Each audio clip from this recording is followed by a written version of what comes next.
Thank you, Patricia. I'm told I speak really quietly, and I know I'm mic'd up, but just shout if you can't hear me, and maybe we can. Does the mic sound all right, Erin? Yeah, I hear it. Okay, great. I first of all want to thank the staff at the Lloyd Library. Well, thank you all for coming. It's fantastic to see many familiar faces and many new ones too. But thank you so much for coming out on a Thursday evening, right? I want to thank the Lloyd staff, particularly Patricia and Erin Campbell, who invited me to the residency in the first place, who interviewed me and selected me for it. I was here for 3 months in the last fall. I'd like to thank Alex Hairline, who's not here tonight, but he's the first person at the Lloyd I met. He's helped me with the early research I did pre-COVID into the African plant diaspora. I'd like to thank Christian Jankowski for taking me out for coffee when I first arrived. That was really a nice welcome.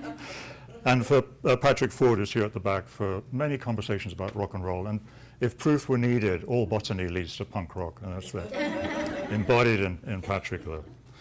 So I'm talking about a complicated subject, one that's can be approached in many, many different ways.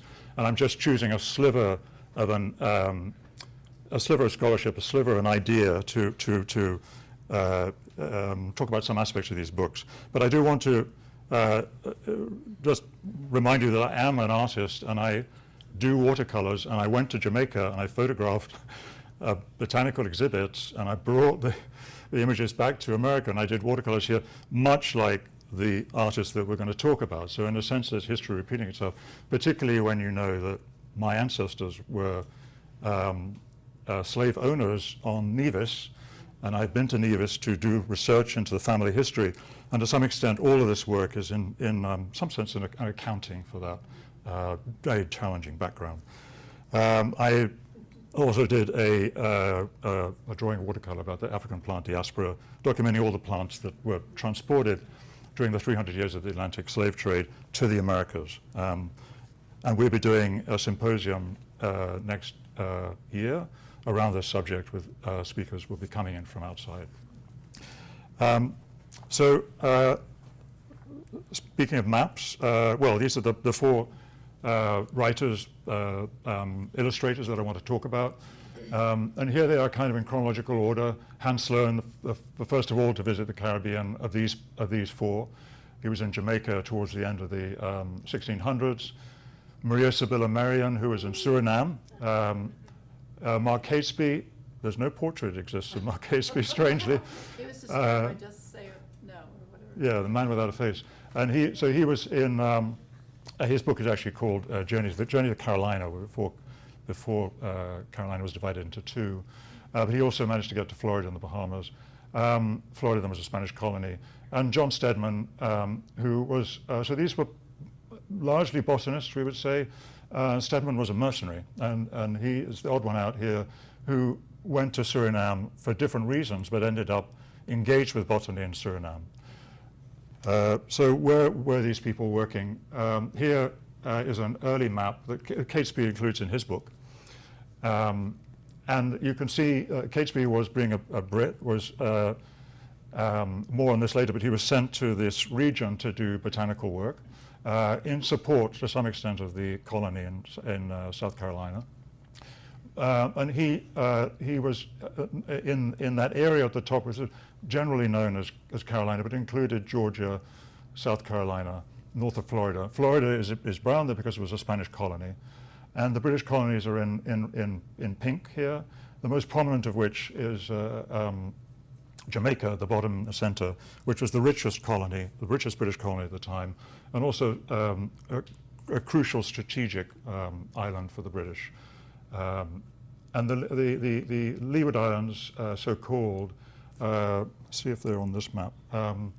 Yeah, so the easternmost islands, the smaller islands you see there to the east of the Dominican Republic, where my ancestors lived, Nevis, and they're also the subject of one of the books I'll talk about in a minute. And here at the bottom you can see Suriname, where two of our writers traveled. And in the very bottom, the outlined in pink, it's actually called, in this, I think, the Netherlandish Guinea, I think. And if I superimpose a contemporary map, you can see that it's adjacent to French Guiana and Guyana. Guyana, in that period, was eventually known as British Guiana. the early map is slightly inaccurate, so Trinidad and Tobago is further northwest, and they positioned it there. So I want to clarify a couple of terms. What was a slave society? Well, in the 17th and 18th centuries, when our illustrators and writers were working, a slave society was referred to or indicated those white settler communities who forcibly captured and transported Africans to the Caribbean or to the Americas for forced labor under conditions of draconian threats and torture. And their position was at the very bottom of a racial hierarchy that determined the lives on the islands. If you were white, you had access to all sorts of opportunities, no matter what your status or wealth. If you were black, you had none at all, and if you were manumitted, your opportunities were similarly severely limited. And for botanists writing on this area, I mean, we look into the nuances here, but for some of the botanists, the Native Americans, indigenous peoples, and Africans were a part of natural history rather than considered a subject to be studied in themselves with their own histories. And so Elsa Govai, who's a very important Jamaican historian, she was born in Guyana. She was a very talented school student. She earned a scholarship to a British university and did a Ph.D. in England. But when she returned to the Caribbean, she was the first black historian in the University of the West Indies in Kingston, Jamaica. And her focus was really on looking at how to research and define histories that of the experience of black people in the Caribbean outside of colonial influences and colonial impact. She was also the first to advocate that the Caribbean identity could be researched and understood through the study of patois. Particularly, she said that you'd find it in calypso music, but also through various kinds of folk art. But her focus was language and history. And she also came up with one of the first active definitions of a slave society in her book on the Leeward Islands, including Nevis, where my family ancestors live. And she says all the whites, whatever their station in society, were united in their superiority to other groups. The West Indian whites believed that the Negroes were either an inherently inferior race or at the very least culturally backward in comparison with Europeans. And another writer I highly recommend, Campbell Brathwaite, originally Edward Campbell Brathwaite, fantastic Barbadian poet who died very recently. Also a talented school student, earned a scholarship to Cambridge University. And once he finished there, he then moved to Ghana and taught for 10 years in Ghana before returning to the Caribbean. And he also taught at the University of the West Indies.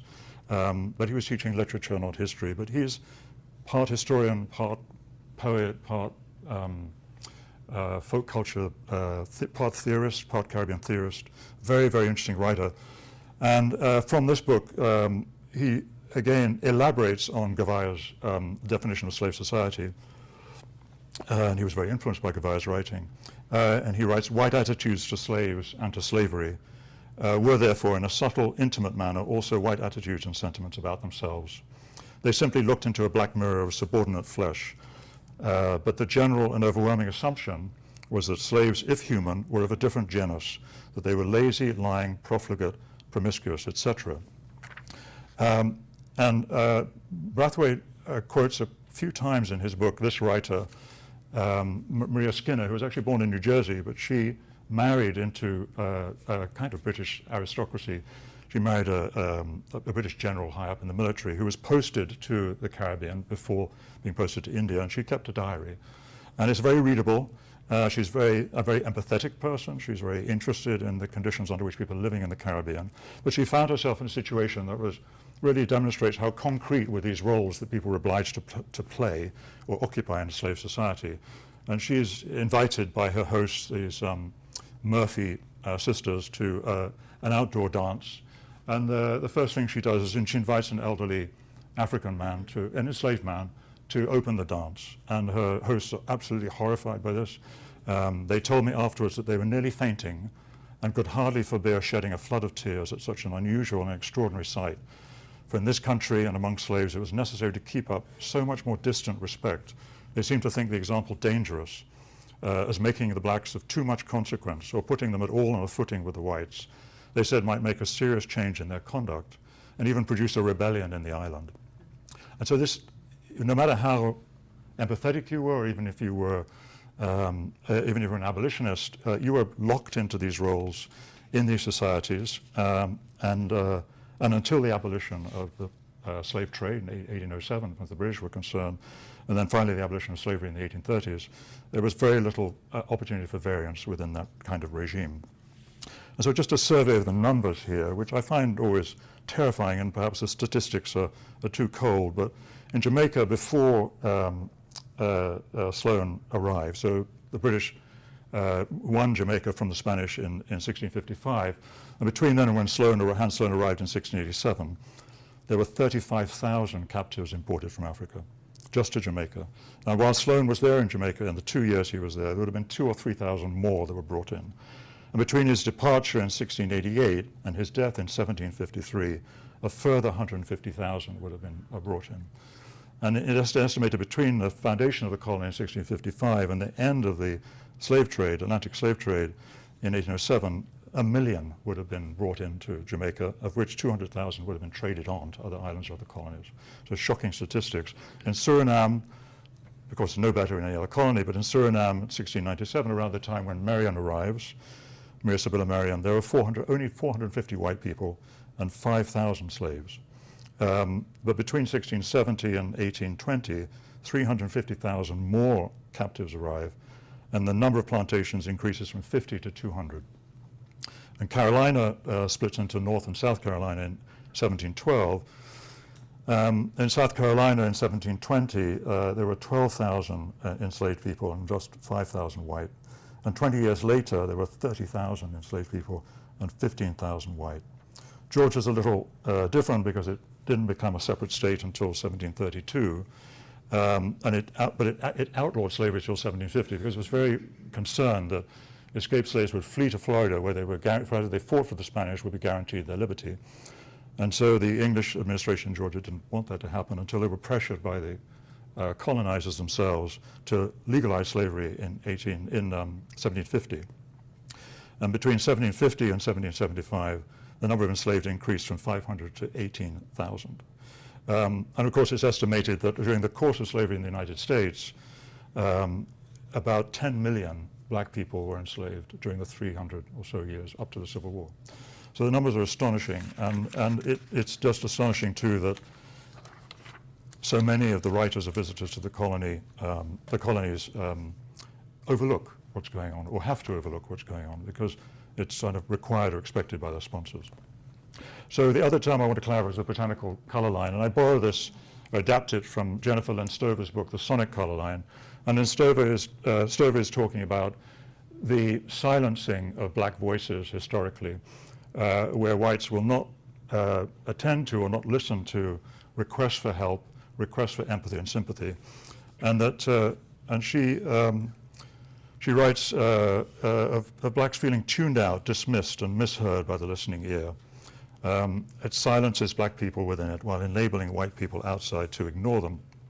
And here she's citing a wonderful retelling of Plato's Myth of the Cave by W.B. Du Bois, where Du Bois, writing in his book Dusk of Dawn, provides this image of a throng of black people in a cave appealing to the white passers-by who ignore them or don't hear them. And as they become more vociferous, they realize that, well, they're not being heard, and perhaps there must be a glass panel, glass plate that's separating the two groups. And as they become more gesticulating, they start to be laughed at and mocked until when they finally manage to break through the glass, they terrify the white people outside, who then are reduced to a state of violence and anxiety.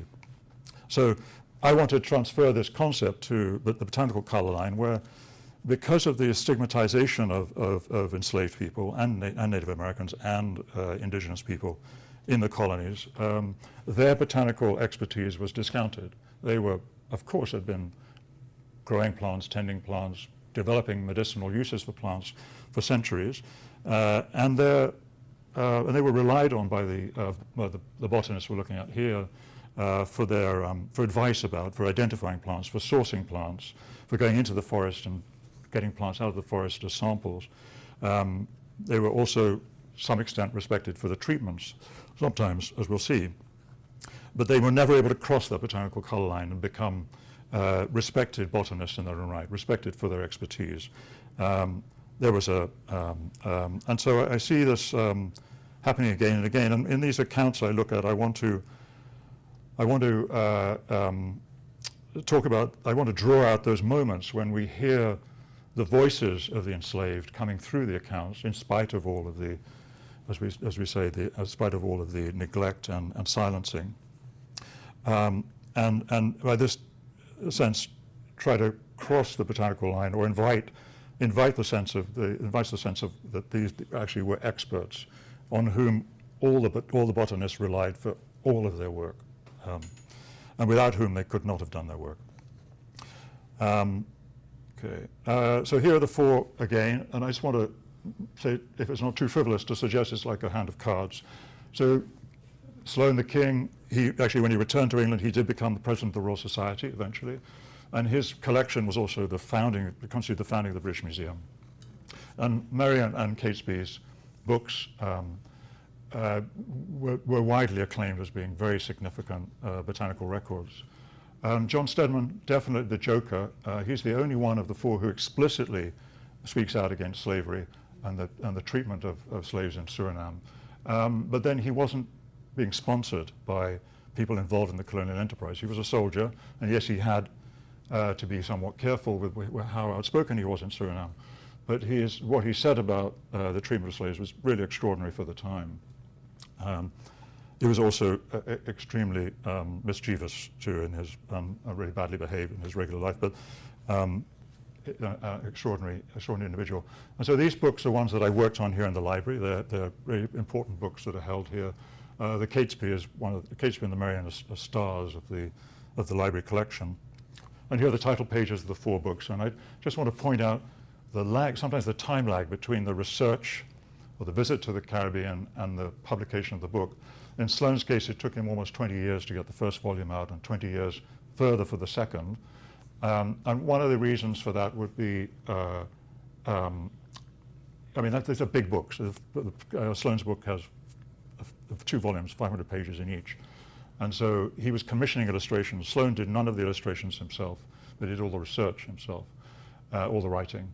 Marion was quite fast out of the blocks because she was working with her 2 daughters and could do all the drawings herself and the coloring herself as well. But she selected outstanding printmakers back in the Netherlands when she returned. Catesby likewise was quite fast because he was able to issue the book in sections. So he 11 sections altogether, but it still took him almost 15 years to get the whole series out.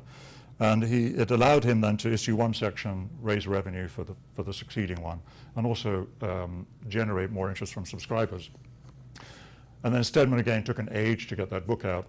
But there were a number of controversies around the book, and he was by that stage a married man with a family, and the diary that he kept in Suriname had to be really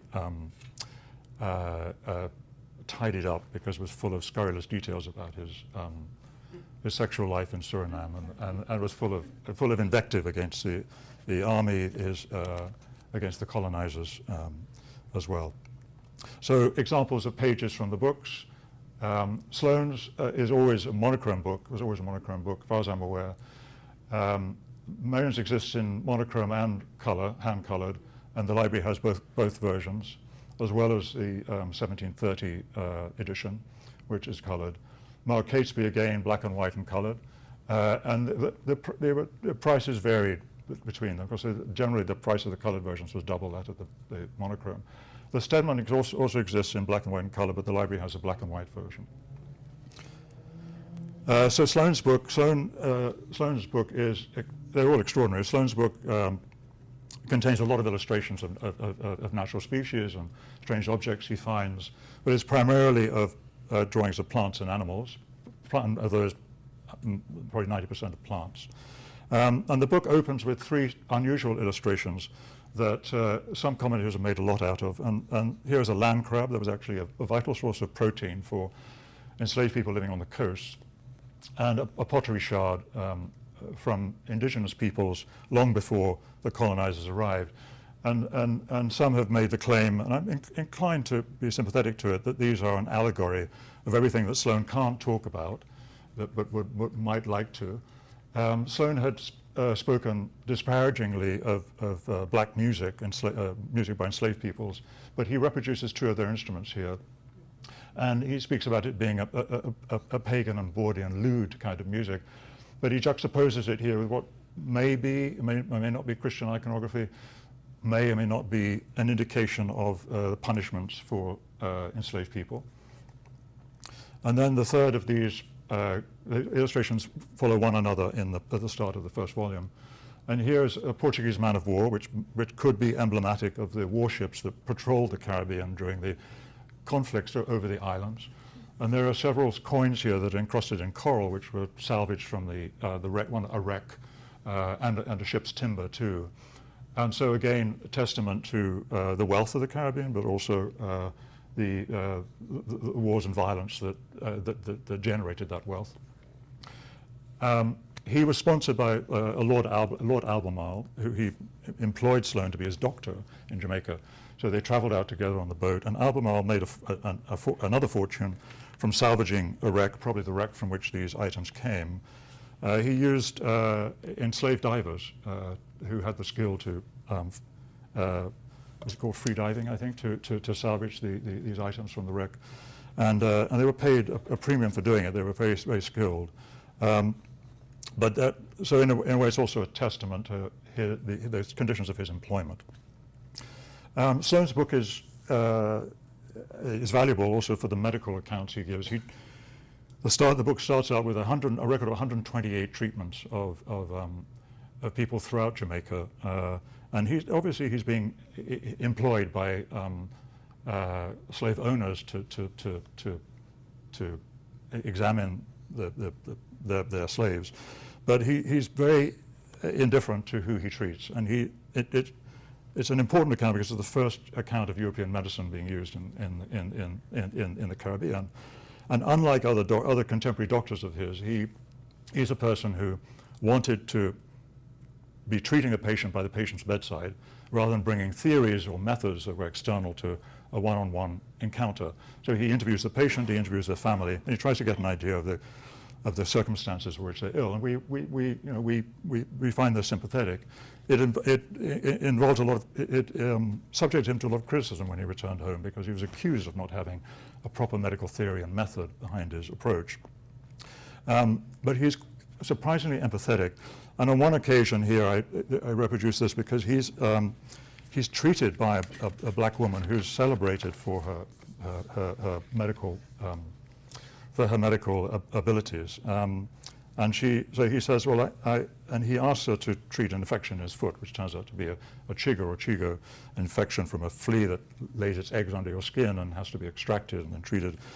And he says, I had a Negro famous for her ability in such cases to look upon it, who told me it was a chigo. She, who had been a queen in her own country in Africa, opened the skin, and then she when she's extracted the egg, she treats it with tobacco ashes from a pipe, which I do find quite ironic because Sloane would never, of course, have used anything as immediate or to hand as that to treat an injury.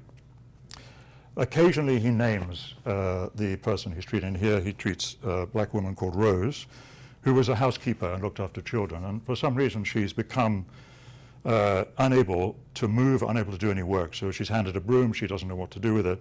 And this sort of catatonic state is one that her owner wants treated. He writes, she would not speak to anybody, would not eat or drink except when forced, and if she were bid to do anything She would forget what her commands were. And I suppose I like to think of this as a certain kind of vocalization. You know, was she resisting the task which she was required to do? Was this a kind of Bartleby position, rather not doing the work? Was she on strike in some way within, as much as was possible, within the regimes of slavery? Sloane treats her by, he cups her, which was to introduce burns in the body, which was one of the healing methods. He scarifies her in her neck. He orders a very strong purge to encourage her to vomit, force down her throat. And he says this did not work, not surprisingly. And then in a month's time, he writes, there was much alteration for the better, so that she was concluded not to be bewitched by her own country people. This, I think, is one of the most important statements in this passage, because the anxieties of the colonizers about Obeah, which was the syncretistic African, if we call it religion or system of superstitions and magic, which was very much respected by enslaved people, was really frightened the colonists because Obeah was a way in which enslaved people communicated with each other. It was a culture that was entirely separate from the regimes of slavery. And it had also been blamed for various slave uprisings.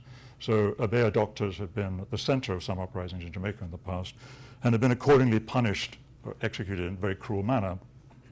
And so this mention of witchcraft here, mention of these superstitions, it indicates how active the beliefs were, how active the dependency on Obeah doctors was.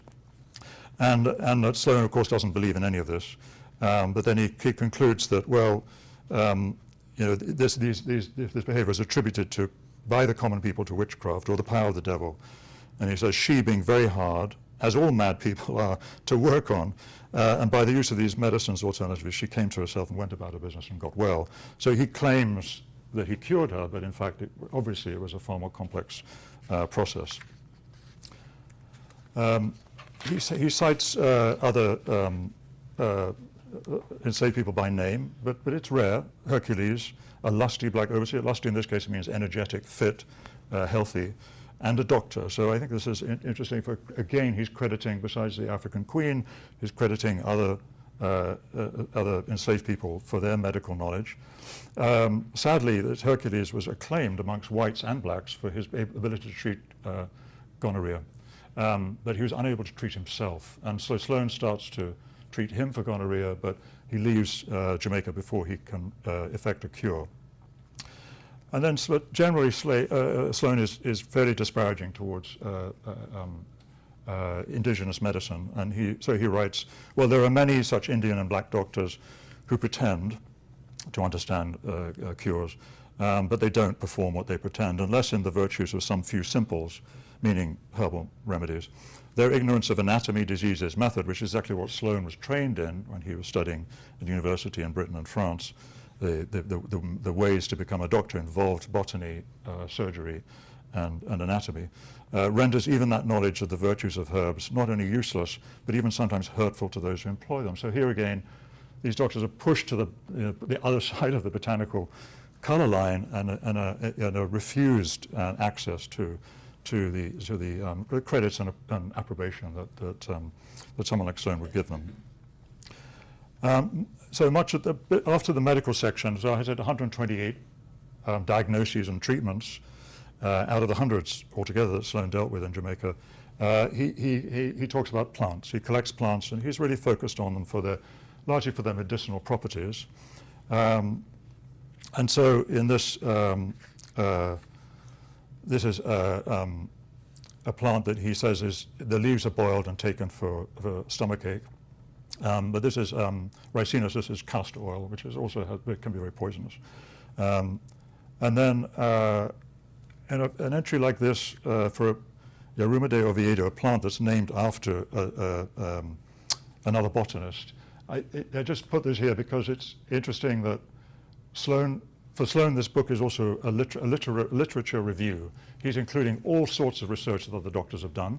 And he does this so that he wants the book to be of value to doctors in the future. He sees envisaging the future of the book, but he also wants the treatments that are that he's listing to be to continue to be used and evaluated in Jamaica. But the diagnosis here, or the account of how this herb is used, is we cannot imagine that Sloane actually believed this. So and this researcher, Peter Marta, and I think a Portuguese researcher, they talk a story of an old Indian curing a very great wound whereby an arm was almost severed. But but this is a story at second hand already, and then Sloane's third hand, and this is very often how this evidence gets circulated at this time. And he goes on to cite Oviedo here. So in this way, the book is, as I say, a kind of literature review.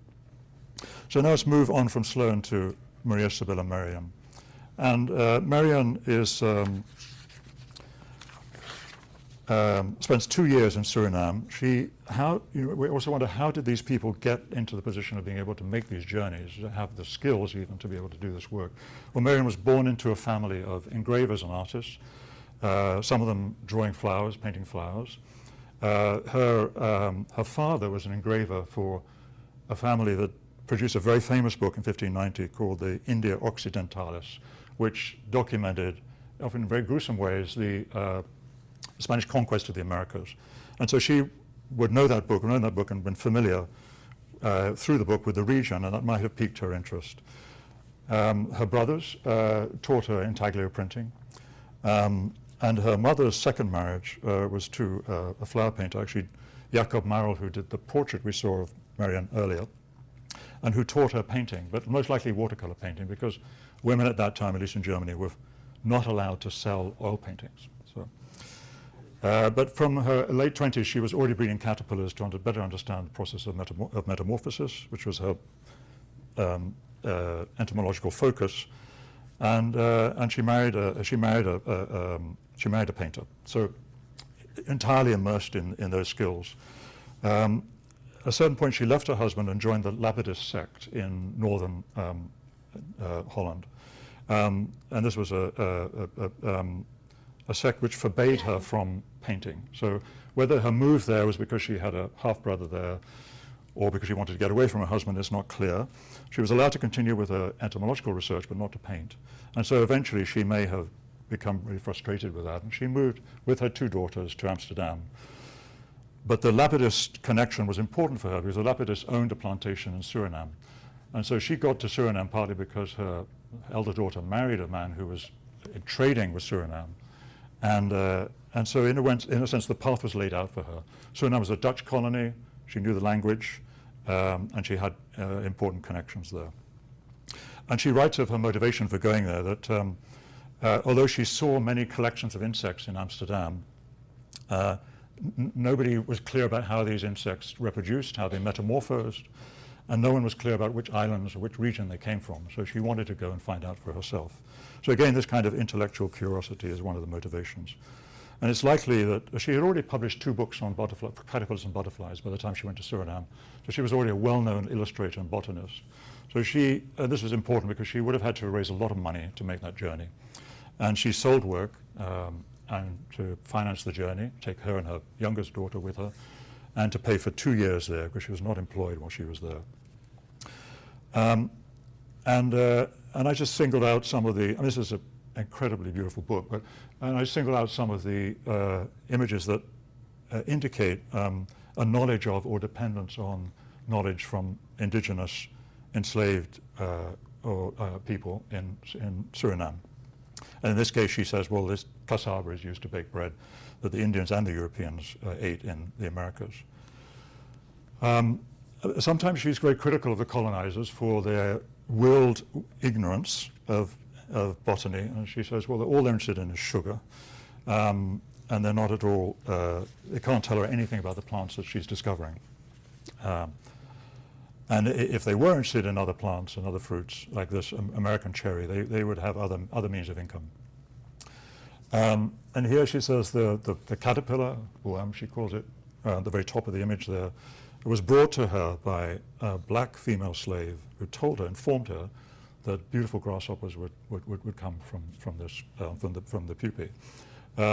So this is again an instance of somebody bringing knowledge to one of the botanists and indicating that absolute reliance these researchers had on indigenous and enslaved people. This is a plant she doesn't have a name for.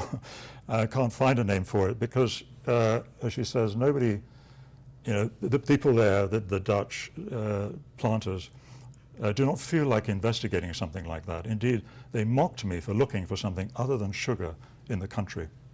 But she also says that she couldn't, she relied on somebody, an Indian, she says, to go into the forest and dig up the plant and bring it back and plant it in her garden.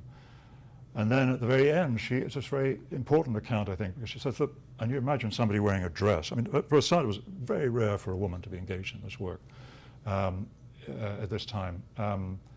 But she said, because the forest is so densely grown with thistles and thorns, she had to send her slaves ahead of her to cut through the undergrowth to access the plants that she wanted to find.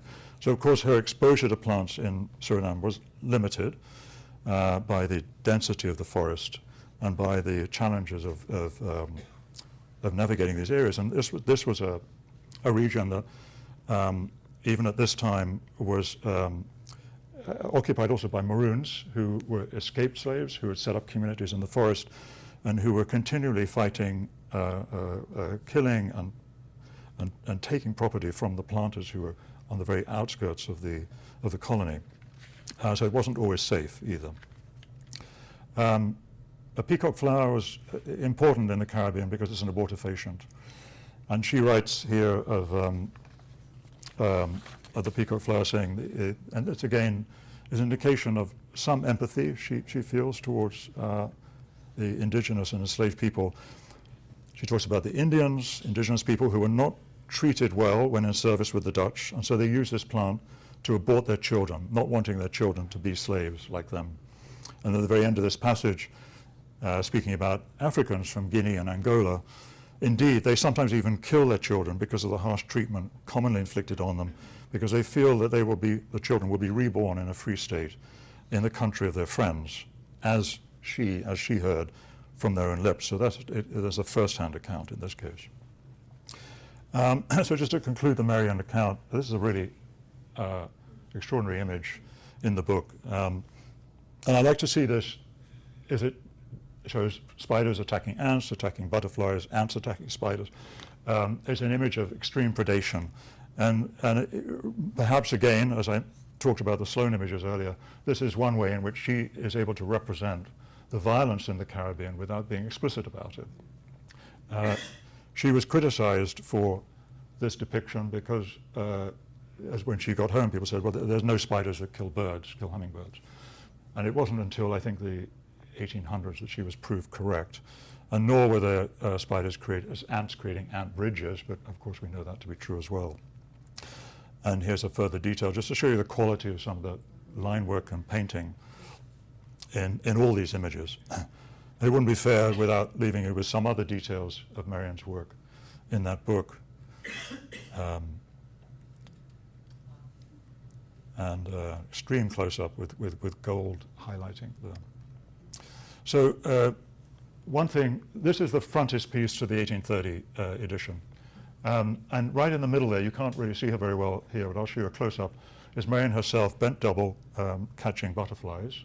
But this is an allegorical image of Marianne here on the left. And just take note of that open book on the ground there at the extreme left, because that represents, right, the image we just saw, but also another outstanding image in the book. But they are not juxtaposed in the real book because, as you know, it's always text and image. So for the purposes of this allegorical image, they're juxtaposed. And here's the detail of Marianne in the middle here. But this, I think, is a perfect encapsulation of a slave society, because on the right you have either the administrators, Dutch administrators, or plantation owners looking skeptically at what Marianne is doing. And in front of her is a little casket in which she put the specimen she catches. But on the left are two enslaved people, and they're working. So they're carrying goods. They may well have been employed, or people like them employed as porters for Marianne. And so I think this is is just a perfect depiction of a slave society. And here's Marion, and the net is ringed in gold, and it's the perfect center of the image, laterally, not vertically. But so moving to Catesby. So Catesby was not an educated botanist like Sloane. He did not have, nor did he have the skills that Marion had. He didn't grow up in an artist family. And it's a little obscure how he got to know about botany. But it seems he had encouraged, he was mentored, I think, by family friends. He grew up in Essex, just northeast of London, and complained, he's just one of the reasons for going to the Caribbean, he complained that he was too far from London to really engage with the intellectual circles that would have stimulated his interests. So he wanted to go to, he said, he recorded a passionate desire to travel to where these specimens originated that people were discussing. He first went out, and so these are privileged people. A sister of his was traveling to Williamsburg, Virginia, so he accompanied her, and he stayed there at first for 7 years. He moved in 1712. When he was 29, he goes out with his sister and doesn't return until 1719. And he's quite scornful of his time there. He says, well, I wasted my time, really. Some of the accounts show him spending a lot of time drinking with friends he met. But he did travel up the James River and did some research and collected specimens. He was occupied in advising American gardeners on how to arrange the plants. He was sending plants back to England, particularly to Peter Collinson, who was really influential in the garden movement in the early 1700s. But he did not, and he did sufficient number of drawings to when he returned in 1719, he was able to generate a lot of interest in his work, sufficient to get sponsorship to return to America, to the Carolinas, in 1722, when he spent 4 years there working very hard. But he returned with sponsorship from members of the Royal Society, and he was invited to also go there by the governor of South Carolina, Francis Nicholson. And for Francis Nicholson, Catesby was a valuable, agent or employee. Nicholson needed intelligence about the interior. It was only 6 years earlier that the Yamasee War had ended, which had nearly wiped out the colony. So there was a confederacy of Indian nations who had fought against the British, largely on the side of the French. And the British only succeeded because the Cherokee came over to the British side against their former enemies. And it remained the Cherokee and the Chickasaw Native Americans who helped Catesby in his search for plants when he was doing those 4 years. Now, without their help, without their knowledge, he couldn't have done anything. And he wasn't able to go into areas in which they were not, themselves did not feel safe. And so much of the region was still occupied by hostile groups. And so in a way, again, like Marion, he only had access to a part of the country. So what he's representing has been a partial knowledge. And much of what he has in the book is informed by the people he met, the people he employed to help carry his luggage, to help collect specimens. And so this dependency, again, we have this movement across the botanical color line of indigenous and African people helping the botanists. But it's also important to remember, I think, that information was withheld, and it was withheld as a means of negotiation. So if you're a Native American in some kind of treaty with the British, you do not want to hand over all your knowledge. Your knowledge, you realize, recognize is valuable to them. So you want to be selective and piecemeal about passing that information on. And the same with African Americans, and we see the same with enslaved Africans. And we see this happening again and again, where botanists complain that they're not able to access sufficient information from the people they're traveling with. So Catesby's book is really stunning, and we learned from this why the passenger pigeon went extinct, because he talks about people shooting them in huge numbers and knocking them down from their nests at night, from their roosts at night in great numbers. But he's reliant on a Canadian Indian who tells him that he had seen, to understand more about their migratory patterns. And the Canadian Indian said he saw them in nests far north of the River Lawrence, and where he hunted them. The toothache plant, toothache tree, is an example of a native cure. And here Catesby writes, the leaves smell like those of orange, which with the seeds and leaves, and with the bark, is aromatic, very hot and astringent, and is used by the people inhabiting the sea coasts of Virginia and Carolina for the toothache, which has given it its name. So by that reference to peoples inhabiting the sea coast of Virginia and Carolina, those would be enslaved Africans, from whom he learns about this cure. And the Casino Yapon, I just want to show you how much he writes on this plant. And he's very fascinated by this use in Native American ceremonies. It is a caffeinated plant, but it's one that is part of social life, very much social life, amongst the Indian peoples. And they drink it in great quantities. Sometimes it induces them to vomit, so it's a means of cleansing. He writes, they say it restores lost appetite, strengthens the stomach, giving them agility and courage in war. And so again, he's very reliant on the information he's getting from the Cherokee or the Native Americans who he's traveling with for this information.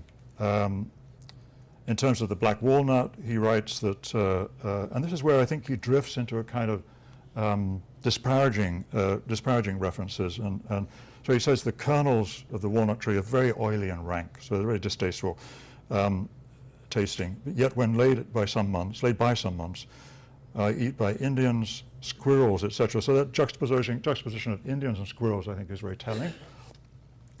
And also with this plant, the annona, which looks like mango or pawpaw, but apparently it's not. But it may be a mis-illustration here. But the annona really refers to a genus of fruit that's rather like a sugar apple. And the description of it doesn't sound quite right for the pawpaw, but he says here, all parts of the tree have a rank, if not a fetid smell, nor is the fruit relished, but by very few except Negroes. So here again, the association of one people with an undesirable fruit is, I think, an indication of disparagement. But Catesby, so his accomplishments was one of the first to draw birds in their natural habitat, alongside plants on which they depended.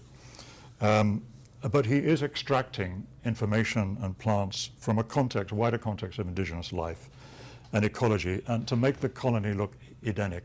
So Governor Nicholson, also wanted Catesby's participation because he was trying to attract further settlers to South Carolina, and he knew that work by Catesby and other botanists would make the colony more appealing, both in terms of the amount of produce they could extract or farm or benefit from, but also by depicting a sort of Edenic environment. So it takes something from its natural context and confers a new ownership on it. In this way, it authorizes colonial dispossession. So our final figure, John Stedman, the Joker, again was untrained, but was always encouraged as a child to draw. And this is one of the few extant known drawings of his. It's the only one we have that provided material for the engravers for his book, Journey to Suriname. And here you can see, and it's a really appealing drawing, really attractive drawing technically, and it's full of interesting information. And what Stedman would have done was to leave these drawings with engravers, and they would reinterpret them, send back the proofs, and Stedman would criticize them, require corrections, adjustments. And I doubt he was very happy with this particular version of it. He's shown having 4 enslaved people helping him here. One is serving him water in a calabash. One is drying his clothes over a fire. They will have made this shelter for him, strung up the hammock. One is blowing the fire to keep it alight. Another is simply crouching down on his haunches, smoking a pipe. Stedman was interested in everything. So he is just a total omnivore. He was fascinated by the environment, fascinated by adventure, constantly getting into duels and fights and arguments. But he found time to draw plants and just wanted to make as much, to gather in as much information as he could about the country. But he also drew native people and enslaved people. The other botanists that we saw did not do this. And these drawings, I think, are very empathetic. So one of the engravers that was employed to do the work was William Blake. And Blake did the engraving on the right. And Stedman also, which is pretty extraordinary, draws both the maroon example of a maroon slave, an escaped slave, set up the rebel communities in the forest, and one of the rangers, or so-called free Negro brigades, who were employed by the Dutch. They were given their freedom and some land if they would fight for the Dutch against the maroon communities. And Stedman depicts both. And I think in terms of, I'm trying to summon up voices that have been silenced. And this is a fantastic account by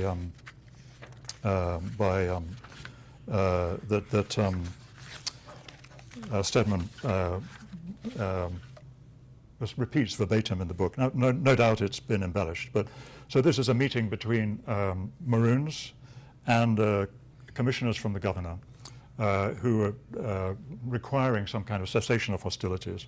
And so the Maroon leader replies, we desire you, addressing the commissioners, to tell your governor and your court that in case they want to raise no new gangs of rebels, they ought to take care that the planters kept a more watchful eye over their own properties, and not so often treat them in the hands of the parcel of drunken managers and overseers who, by wrongfully whipping the Negroes, debauching their wives and children, neglecting the sick, etc., the ruin of the colony, and willfully drive to the woods such quantities of stout, handsome people who by their sweat got your subsistence, without whose hands your colony must drop to nothing, and to whom at last in this pitiful manner you were glad to come and ply for friendship. Yeah, that isn't a more, speaking from a position of relative power, I don't know what is. But actually Blake is responsible for this engraving on the left. Stedman spends a lot of time attending to the treatment of enslaved people, and here there's a group of enslaved people coming off a ship on their way to auction, on the way to the sale. But on the right is one of a number of examples of the punishment of slaves for, in this case, for a very minor infraction. This woman has to carry a weight around for a long time. And there are far more violent and horrific examples that Stedman has in his book. I don't care to reproduce them here, but you can look for yourself. And William Blake did a number of these drawings himself. There are drawings also of fighting. In this case, the Dutch soldiers are working their way through a swamp with a guide. But I just want to point out in the upper left corner are maroon fighters high up in the palm trees who are shooting down on the soldiers. Of course, they were completely outwitting the colonizing forces through their knowledge of the forest and their ability for guerrilla warfare. In the right, probably Stedman lamenting finding the skulls of 7 of his comrades who were killed by the Maroons. And here, this is a portrait of Stedman, but again, probably rather idealized. Stedman maintained, he had a real love of nature and wanted to, really disliked having to kill any creature unless it was in defense or for food, and claimed when he was in battle that he would close his eyes when he was shooting, so he didn't actually hit anybody.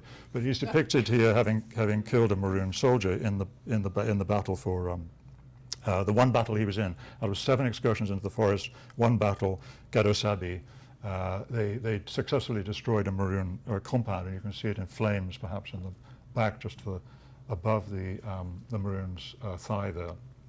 And this poem he writes is kind of extraordinary. From different parents, and the book is full of poems of this kind, from different parents, different climes we came, at different periods, he and the Maroon. Right? Fate still rules the same. Unhappy youth while bleeding on the ground, 'twas yours to fall, but mine to feel the wound. In a way, ridiculous though this is, Stedman frequently repeats his love of Africans and of indigenous people. He greatly admires their expertise in all manner of areas. And so that kind of respect he has, I think, brings them across the botanical color line and to some extent, and shows a very unusual example of a white person understanding the circumstances under which these people are having to live in the colony. And I want to close, I think, with one example of how sarcastic his descriptions can be. And here he's describing a Dutch plantation owner, depicted here again by William Blake, being served by an enslaved person in the back. His worship now saunters out in his morning dress, which consists of a pair of the finest Holland trousers.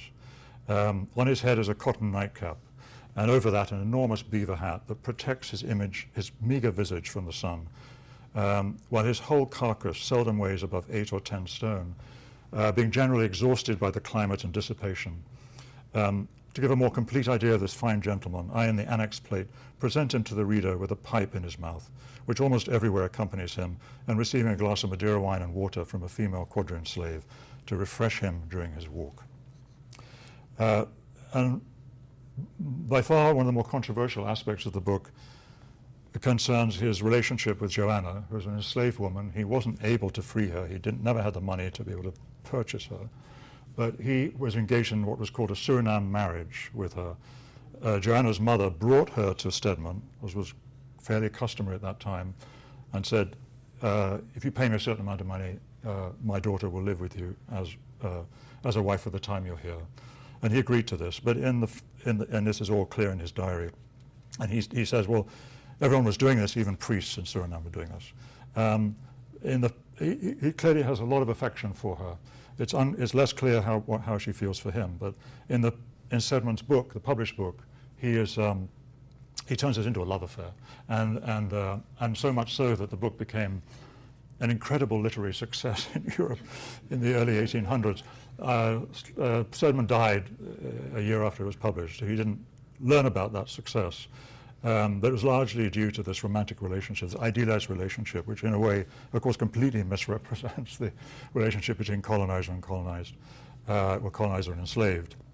But nevertheless, so we're dealing with at least three books here. His diary, which is a really frank and abbreviated book, really fascinating to read, full of swearing against soldiers, officers, plantation owners, damn this, bastard this, so on. And then the published book that we have in the library here, which is a compromise between Stedman's version and the publisher's idea, publisher wanting to avoid the accusation of sedition, which for all of Stedman's criticisms of slavery, the publisher was worried that he would be prosecuted by the British government. So that's all watered down. Nevertheless, Stedman was able to reach some kind of compromise between the publisher and himself. And also Stedman's book, which exists in, I think, University of Minneapolis library, but has been published in its entirety as a Stedman's version, which is somewhere between the diary and the published book. So it's a very interesting story about the history of that book.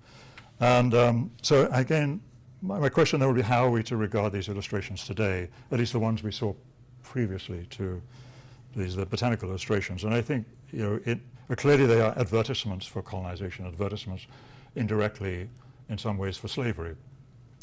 Stedman himself actually was not an abolitionist. He supported slavery. He just felt that enslaved people were treated really badly. And ironically, his book, is great, but his book was used as an abolitionist text because of the frankness of his descriptions. So it served a purpose to which he would have been surprised. William Blake was, I believe, an abolitionist, and he and Blake developed a very strong friendship during the process of producing the book. But I think an argument might be made, I'm not sure how to make it, for the illustrations in the book existing as compensatory images in a way, so that display of Eden that we see in Catesby and to some extent Marion, although I think the image of predation of Marion's with the spiders is more complex.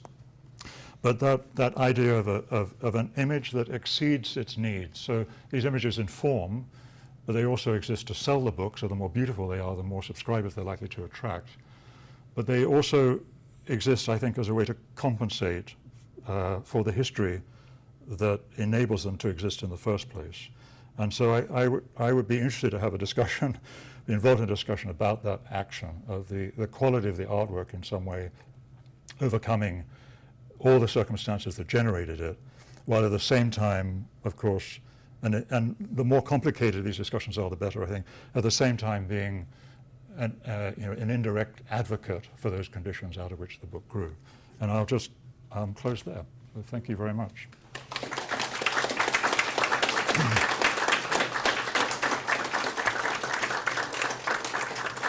And I'm happy, of course, to answer any questions or requests for further information. What about, does John Bartram come up in any of these discussions? He does. He's I think he's known to Catesby, of course. Yeah. And Bartram was He's wandering around. fantastically important. And his son, maybe even more so, because his son produces a book of his own, a botanical book of his own. Is a very interesting figure, William Bartram. But Bartram was the key, the pivot for all of the botany that was being shipped to England, particularly through Peter Collinson. And Linnaeus, too. And then, yeah. What was the end result of his story? So he had a wife who was a slave. What happens in the end to him? Does he Joanna. go to England? Yeah. Sloane wanted her to come to England, but He returns to England. he wanted her to come with him. Stedman. Oh, Stedman, sorry, Stedman. But she was sensible enough to know that this was not going to work out, and that she would be less than a second-class citizen in England and disparaged by everybody. And she chose to stay in Suriname. But even then, the question of whether he could have afforded to bring her to liberate her and bring her to England, that's unanswered. They had a child, and Stedman did take the child to England and brought up the boy, and loved him very much. But another factor in actually the publication of the book was by the time in the cleaning up the book for his publisher was that by that time Stedman was married with a family of his own, besides the child he had with Joanna, an English wife, and he wanted to paint a more rosy light on his dissolute life in Suriname. He didn't really want all the affairs he'd had with plantation owners, wives, and with enslaved women to be publicly discussed. So he sanitizes the book really to protect his family. His son sadly dies at sea. He becomes a seaman, and so in a way he I think in a way joins the military like father and Stedman's father before him. But he dies as a young man, and Stedman lives to experience that and writes a very moving poem about his son's death. But Joanna dies in Suriname.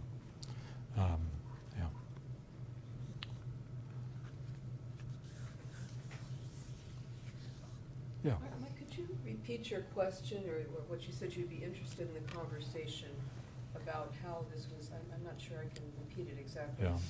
That this work was, these, paintings, all this information that they were gathering was in some ways enabling and continuing, really the bad things that were happening. Mm-hmm. Yeah, but at the same time they were doing something else. What you saw as the tension there? Yeah. I mean, it's the same thing with Hans Sloane. So Hans Sloane is currently a villain because of he married into plantation wealth. He became a wealthy man and probably paid for the publication of his book himself. He married a Jamaican heiress of a plantation. So it's very easy to villainize him, but I'm more interested in complicated stories.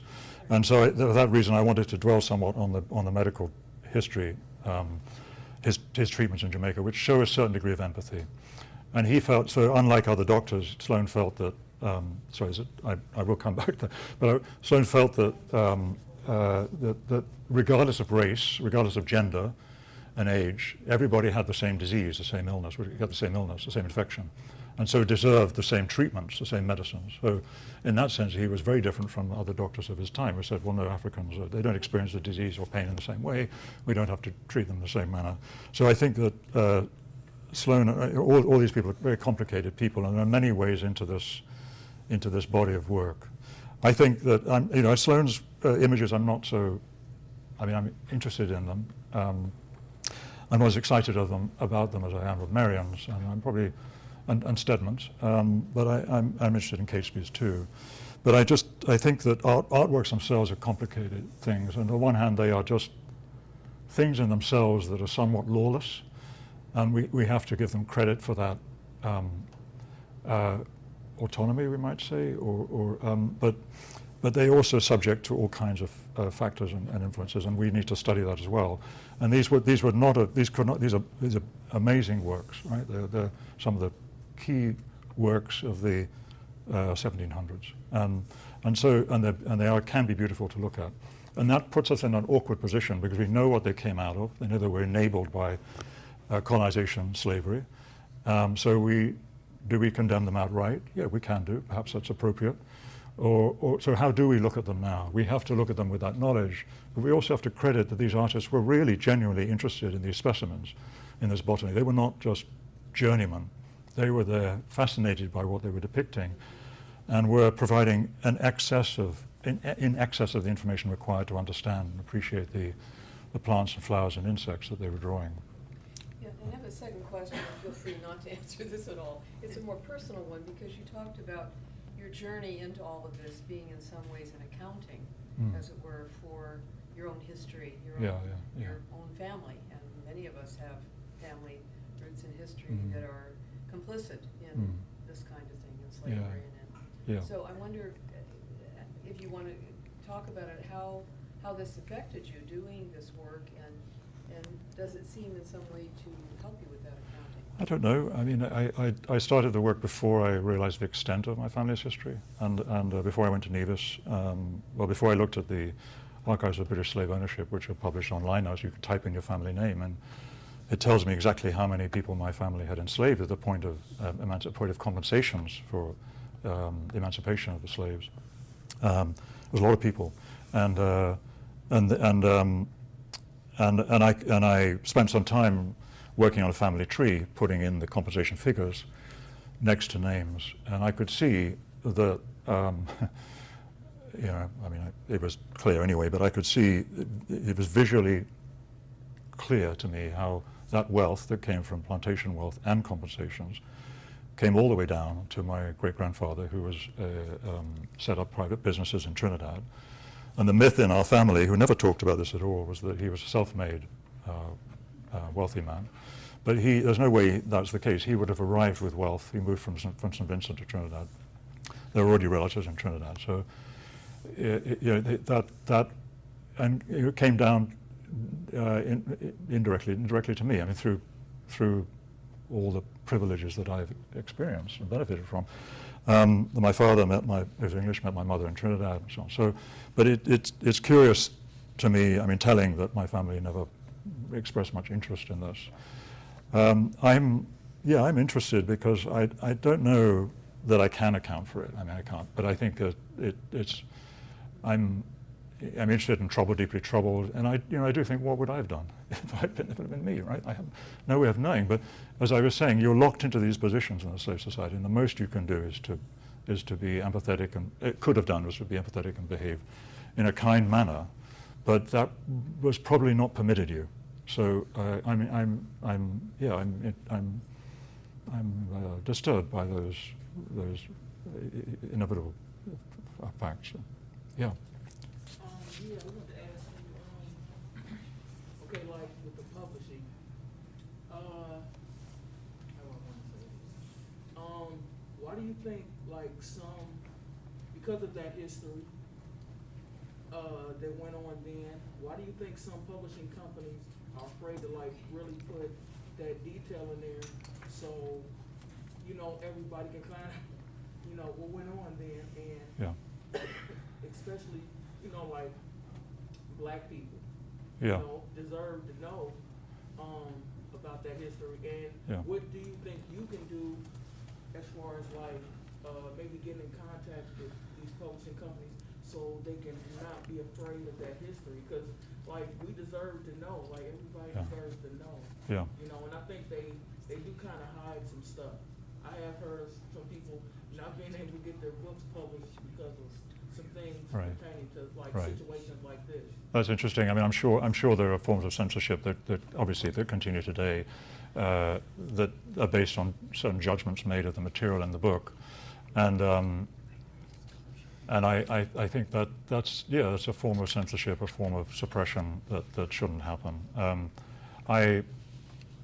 We're talking about a system here of wealthy individuals and patrons that were able to support these books. Many other accounts were never published at the time. Many other diaries were never published at the time. And in Stedman's case, particularly in Stedman's case, it was the end of the 1700s when slavery had not been yet, slave trade had not been abolished. The British government, in this case, were very concerned about the abolitionists and the way that they might disturb the wealth that was flowing from the colonies to Britain. And so they were keen to suppress any publications that would speak out against slavery. And of course, Stedman's publisher was a kind of one who was involved in a certain amount of political agitation, but he wasn't an extreme agitator. And he wanted to be able to continue publishing. He didn't want to be shut down by the government. So the sedition laws would have taken him to court if they felt that this was part of a campaign against British government interests. So he was extremely wary about that, and that's why that book was sanitized for publication. I think now it's a challenge to find publishers. To some extent, all these books were self-published because all the writers had to raise money on their own, find subscribers before they could find someone to help with the publishing, printing and publishing. And I think we can do that today to some extent. We have means at our disposal, means to use that were unimaginable even 30 years ago. We can put our material online where it will attract a wider readership than anything we could put in print. But they made trillions of dollars off of slave trade, and it's so disrespectful. Like, I even read that they went to Australia, they bothered them blacks and got them out of, they put them in slave, they destroyed them. And it's like it's so unfair that we can't go around the world and enjoy like we naturally were when, in the beginning of time, we were already hunters and explorers, and it's like, I'm so disappointed that our history is destroyed. Yeah. And this is the. I just gotta give you your respect for doing this, because I know it's not easy, especially being the race that you are, but it's just so disrespectful when, you get some honor and some nobility for doing this, and keep doing it, and maybe you can get other people of your race, to keep fighting for this, history and literature to be out, because I'm just so disappointed. The more history that I find out that's like hidden about us, like it's so hurtful, especially around this whole globe, like how black people were, like they were around the whole globe and taken out of their countries, Europe, like Sweden. I'm just like astonished, and they had me thinking like, well, you have to. Please keep speaking out about it, and that's very important. But I think we can see why that knowledge has been excluded from us. This is the whole attitude towards people of color was derogatory, and they were disqualified from contributing to the body of knowledge that these colonies have generated and benefited from. Unless it can help you with your toe. I said, unless it could help you with your toe. Unless you're an African queen and help you with your toe, yeah. Well, thank you very much. Thank you. So Mark, very much thanks to you. Wonderful program and a lot of insights. Thank you all for coming tonight. We'd like to invite you to explore the Lloyd Library more through our exhibitions, other programs, our collections, doing research like Mark has done as well. And for the artists in the group, remember we do have an artist in residence program, so you may want to consider applying for that. The deadline for 2025 is November 1.